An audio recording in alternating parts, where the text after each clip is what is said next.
একটা সুস্থ ধারার রাজনীতি আপনাদের মাঝে ফিরিয়ে আনার জন্য বরগুনা এক আসনের মাঝে ফিরে আসার জন্যই মূলত রাজনীতিতে আসা, যেটা আমাদের এনসিপির মূল লক্ষ্য। আসসালামু আলাইকুম, আমি আলামিন ইসলাম, এনসিপির একজন প্রতিনিধি হিসেবে আছি বরগুনা এক ও দেশবাসী সকলকে জানাই সহস্র সালাম।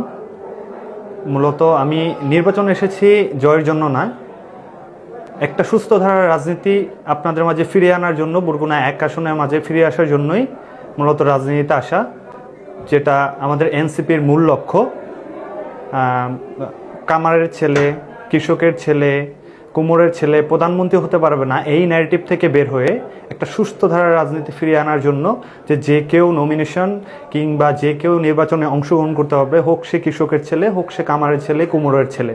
টাকা, সম্পদ এগুলো না থাকলে কেউ নমিনেশন কিনতে পারে না, নির্বাচন করতে পারবে না বা জনগণের সেবা করতে পারবে না। এই জায়গা থেকে আমরা ঘুরে এসে এনসিপি, যেটা আমাদের মূল লক্ষ্য, যে প্রত্যেকটা শ্রেণীর, সেটা শ্রমজীবী মানুষ থেকে শুরু করে হাই ক্লাস পর্যন্ত প্রত্যেকটা মানুষের মাঝেই এটা ফিরিয়ে দেওয়ার জন্য, একটা সুস্থ ধারার রাজনীতি ফিরিয়ে দেওয়ার জন্য মূলত আমাদের এই এনসিপির মূল লক্ষ্যই এটা।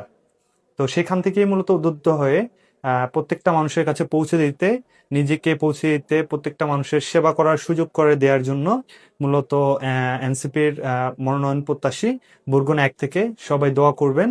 আর যারা যারা নমিনেশন ফর্ম কিনতে চান তারা সরাসরি আমাদের রূপায়ণ টাওয়ারে, রূপায়ণ ট্রেড সেন্টারে যোগাযোগ করতে পারেন।